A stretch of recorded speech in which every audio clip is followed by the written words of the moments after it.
దేవునికి స్తోత్రం. మీ అందరికి వందనాలు. ఈరోజు యేసుప్రభు యొక్క కొన్ని విషయాలు నేర్చుకుందాం. యేసుప్రభు బోధలో దేవుడు ఎవరు?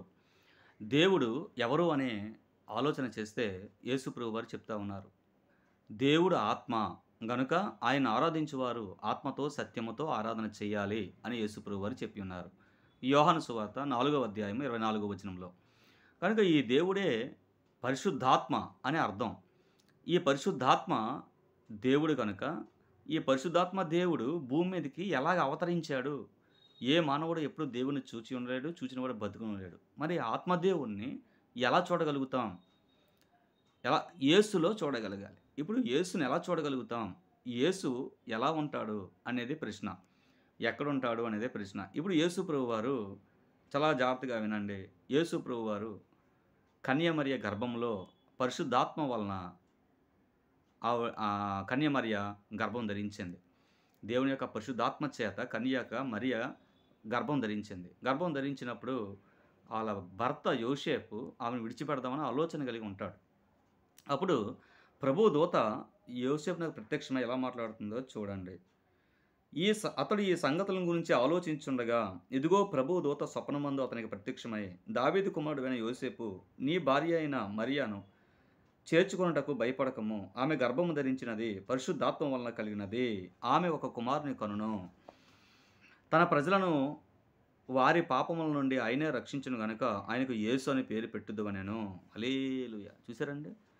ఆమె ఒక కుమారుని కంటుంది. ఆవిడే గర్భము ధరించినది పరిశుద్ధాత్మ వలన కలిగినది. పరిశుద్ధాత్మ అంటే దేవుని ఆత్మ చేత ఆవిడ గర్భం ధరించింది. కనుక ఆవిడ ఒక కుమారుని కంటుంది. తన ప్రజలను వారి పాపం నుండి ఆయనే రక్షించును కనుక ఆయనకు యేసు అని పేరు పెట్టుదువనెను అని యేసుప్రభువు వారు చెప్తున్నారు. అక్కడ దేవుడు ఎవరు? ఆత్మ అని యోహాను సువార్తలో ఉంది. ఆ పరిశుద్ధాత్మ కన్యకైన మరియ గర్భంలో దూరింది. కన్యకైన మరియ గర్భంలో దూరినప్పుడు ఇప్పుడు కుమారుని కన్నది. ఆ కుమారుడే యేసుక్రీస్తు ప్రభువారు. ఆయనే దేవుడు. ఈ దేవుడు తన ప్రజలను వారి పాపం నుండి ఆయనే రక్షించును గనుక ఆయనకు యేసు అని పేరు పెట్టుదువనెను. అది అసలు పాయింట్. ఇక్కడ చూడండి, యోహాను సువార్త 1వ అధ్యాయములో చాలా చక్కగా వ్రాయబడి ఉన్నది. యోహాను సువార్త 1వ అధ్యాయంలో, ఆ వాక్యమే శరీరధారి అయి కృపాసత్య సంపూర్ణుడిగా మన మధ్య నివసించెను. ఆదియందు వాక్యముండెను, ఆ వాక్యము దేవుడై ఉండెను అనే మాటలు చాలా చక్కగా ఇక్కడ వ్రాయబడి ఉన్నది.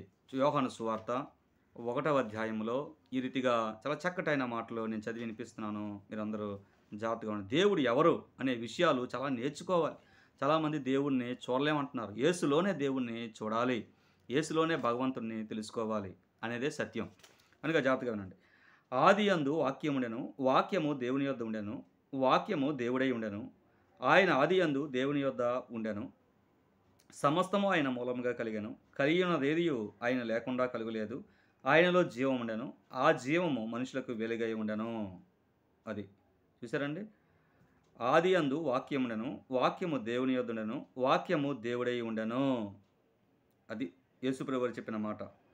కనుక ఆదియందు వాక్యముండెను, వాక్యము దేవుని యొద్ద ఉండెను, దేవుడే వాక్యమై ఉండెను. అర్థమైందండి? కనుక ఇక్కడ ఆ వాక్యము కృపాసత్య సంపూర్ణుడిగా మన మధ్య నివసించెను. ఆ వాక్యము జీవముతో ఉన్నటువంటిది అనేదే సత్యం. చూడండి, ఇక్కడ క్లియర్గా వ్రాయబడినది. ఇక్కడ నిజమైన వెలుగు ఉండెను, అది లోకంలోనికి వచ్చుచు ప్రతి మనిషిని వెలిగించున్నది. ఆయన లోకములో ఉండెను, లోకం ఆయన మూలంగా కలిగెను, కానీ లోకం ఆయనను తెలుసుకోలేదు. ఆయన తన స్వకీయుల యొద్దకు వచ్చెను, ఆయన స్వకీయులను ఆయన అంగీకరింపలేదు.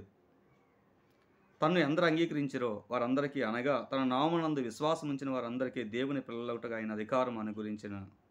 వారు దేవుని వలన పుట్టినవారే కానీ రక్తం వలనను, శరీరచ్చల వలనను, మనుష్యచ్చల వలన పుట్టినవారు కారు. ఆ వాక్యము శరీరధారి అయి కృపాసత్య సంపూర్ణుడిగా మన మధ్య నివసించెను. చూసారండి? ఆదియందు వాక్యముండెను, వాక్యము దేవుని యొద్ద ఉండెను, ఆ దేవుడే వాక్యమై ఉండెను. సమస్తము ఆయన మూలంగా కలిగినదేది ఆయన లేకుండా కలగలేదు అని ఇక్కడ క్లియర్గా చెప్తా ఉన్నారు. మళ్ళీ ఇక్కడ ఏం చెప్తున్నాడు? ఆ వాక్యమే కృపాసత్య సంపూర్ణుడిగా మన మధ్య నివసించెను.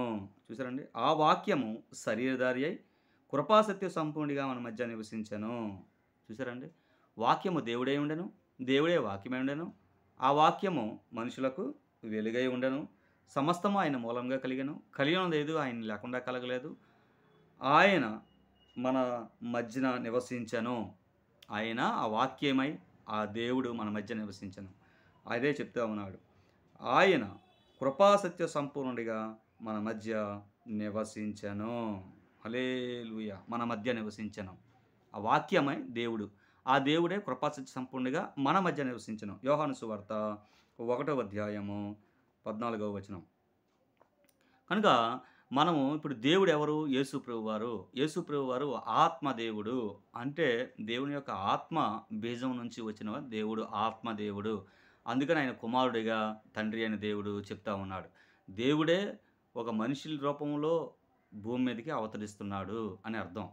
ఇదేనండి మరి యేసు ప్రభువారు అందుకే అన్నారు. ఆయన రక్తం ప్రతి పాపం నుండి మనం పవిత్రులుగా చేస్తుంది కదా! ఇప్పుడు యేసు ప్రభులో ఉన్న రక్తం ఏంటి? యేసు ప్రభులో ఉన్న రక్తం ఏంటి? ఆదాము రక్తమా? కాదు. అంటే దేవుని రక్తం. దేవుని రక్తమే పాపులను పరిశుద్ధపరుస్తుంది. మరి మరియమ్మ గర్భంలో రక్తమాంసాలతో వచ్చింది గదా! రక్తమాంసాలు, రక్తమాంసాలు ఉన్నాయి గదా! శరీర మాంసాలు ఉన్నాయి గదా! మరి మరియమ్మ పరిశుద్ధురాలు గదా! ఆవిడ పరిశుద్ధురాలు గాబట్టి ఆమెన శరీరముతో జీవించిన ప్రతి ఒక్కరు కూడా పాపం అనేది ఉంటది. శరీరం ధరించిన ప్రతి ఒక్కరు. అందుకనే పాప శరీరాకారానికి శిక్ష అనేది ఉంటుంది. అంటే దేవుని ఆజ్ఞ అతిక్రమమే పాపము. పాపం వల్ల వచ్చు జీతం మరణము. కనుక ఆ మరణము రక్త మాంసాలతో కూడుకున్నటువంటిది. దానికనే శరీరముతో ఉన్న ప్రతి ఒక్కరు కూడా రక్త మాంసాలతో ఉన్న ప్రతి ఒక్కరు కూడా పాపులు అని అర్థం. ఆ పాపానికి శిక్ష మరణము అని అర్థం. ఈ ఆదాము నుంచి వచ్చిన ప్రతి ఒక్కరు కూడా రక్త మాంసాలతో ఉన్నవారే కనుక ఆయన రక్త మాంసాల్లో పాలువారుగా ఎందుకున్నారు అంటే మన పాపములో ఉన్న మనకి విడుదల విమోచన కలిగించడానికి ఆయన పాప శరీరాకారాన్ని ధరించుకున్నాడు. అంతేగాని ఆయనలో పాపం లేదు. ఆయన రక్తంలో పాపం లేదు. కనుక ఆయన శరీరంలో పాపం లేదు. కనుక పాపము లేని ఆయన పాప శరీరాకారాన్ని ధరించుకున్నాడు కనుక పాపానికి శిక్ష అనేటువంటి ఆ శ్రమ సిలువలో ఆయన పొందాడు.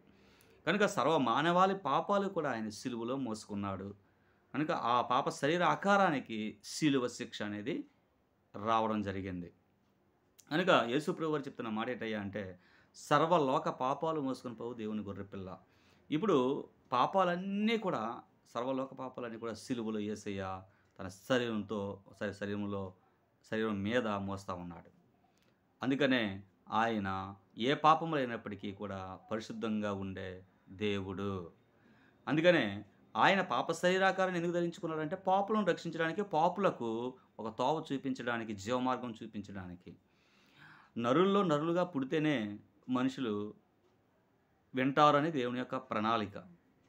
ఒక నరుడిలో నరుడుగా ఉండి వాళ్ళకి ఒక తోవ చూపించాలని దేవుని యొక్క ప్రణాళిక. అంతేగాని నరుల్లో నరులుగా ఉండకుండా దేవునికి పరలోకానికి తోవ ఎలా చూపిస్తారు? చూపించలేరు. కనుక దేవుడికి ఒక ఆలోచన ఉంది. ఏంటంటే నరుల్లో నరులుగా పుట్టాలి. వాళ్ళకి పరలోకపు జీవమార్గాన్ని వాళ్ళకి చూపించాలి. అది దేవుని యొక్క ప్రణాళిక. దేవుని నీతి ఏంటో, దేవుని ధర్మం ఏంటో, దేవుని మంచితనం ఏంటో, దేవుని ప్రేమ ఏంటో, దేవుని కృప ఏంటో, దేవుని క్షమాపణ ఏంటో, దేవుని యొక్క దయ ఏంటో, దేవుని యొక్క మనస్సు ఏంటో, దేవుని యొక్క తగ్గింపు ఏంటో, దేవుని యొక్క సాత్వికం ఏంటో, దేవుని యొక్క మంచి గుణాలు, ధర్మసూత్రాలు అన్నీ కూడా మానవులకి చెప్పాలి అని దేవుని యొక్క ప్రణాళిక. అందుకని నా మార్గంలో శాంతి ఉంటుంది. నా మార్గం నిత్యజీవాన్ని తీసుకెళ్తుంది. నా మార్గాన్ని వెంబడించేవాడు ఎవడు మరణించడు అంటా ఉన్నాడు. అందుకని విశ్వసించేవాడే నిత్యజీవం కలిగిన వాడు. నా మార్గంలో నడుద్దామని, నా మాటలు విని నాలో జీవిద్దామనే ప్రతి ఒక్కరు కూడా నిత్యజీవాన్ని పొందుకుంటారు. అందుకని దేవుడు సర్వలోకానికి దేవుడు, సర్వ సృష్టికి దేవుడు, సర్వ మానవాళికి దేవుడైన పరిశుద్ధాత్మ దేవుడు, సృష్టికర్త అయిన దేవుడు ఆత్మ. ఆ పరిశుద్ధాత్మ వాక్యమై ఉన్నాడు. వాక్యమే దేవుడై ఉన్నాడు. ఆ వాక్యమే శరీరధారి కృపాసత్య సంపూర్ణిగా మన మధ్య నివాసం చేశాడు. ఆ ఆత్మదేవుడు ఎవరు? పరిశుద్ధాత్మ. దేవుడు ఆత్మ, పరిశుద్ధాత్మ. ఈ పరిశుద్ధాత్మ ఎలా పుట్టాడు? కన్యమరే గర్భంలో పరిశుద్ధాత్మ వలన గర్భవతిగా యేసు ప్రభువారు మరి పుట్టడం జరిగింది. కనుక ఆయనే పరిశుద్ధాత్మ వలన పుట్టాడు కానీ నరుడికి పుట్టలేదు ఆయన. అందుకని ఆయన దేవుడు, దేవాది దేవుడు, సృష్టికర్త అయిన దేవుడు. దేవుని యొక్క కృప ఆవరించింది. ఆ మరియమ్మకి ఆవరించగానే పరిశుద్ధాత్మ దేవుడు ఆవరించగానే ఆవిడ గర్భం ధరించింది. అంటే దేవుని బీజం ఆయనలో ఉన్నది. మానవుడి బీజం లేదు మరియమ్మలో. దేవుని బీజం ఉన్నది. దేవుని బీజమే, దేవుని యొక్క విత్తనమే ఉంది కనుక దేవుడే పుడతాడు. దేవుని పిల్లలే పుడతారు. దేవుని బీజము ఆయనలో ఎప్పుడైతే దూరిందో ఆయన అప్పుడు దేవుని కుమారుడిగా రూపింపబడుతున్నాడు. దేవుడే దేవుని కుమారుడిగా వచ్చిన భగవంతుడు యేసు ప్రభువారు. ఇది నమ్మాలి. దేవుడి మాటలను దీవించునుగాక. నా పేరు శ్రీనివాస్ అంటోని. నా ఫోన్‌పే నంబర్ 817995554558. ఈ పరిచర్యకు ప్రోత్సహించాడు. దేవుడు మిమ్మల్ని దీవిస్తాడు. ప్రార్థన చేసుకుందాం. దేవ తండ్రి, ప్రభువా తండ్రి, పరిశుద్ధాత్మ దేవ, యేసు ప్రభువా దేవ తండ్రి, ఇదిగో తండ్రి నామం బట్టి మేము ప్రార్థనలు విజ్ఞాపనలు చేస్తూ ఈ యొక్క వీడియోల ద్వారా స్వార్థ ప్రకటిస్తుండగా అనేక మంది విని రక్షింపబడడానికి, తెలుసుకోవడానికి సహాయం చేయండి.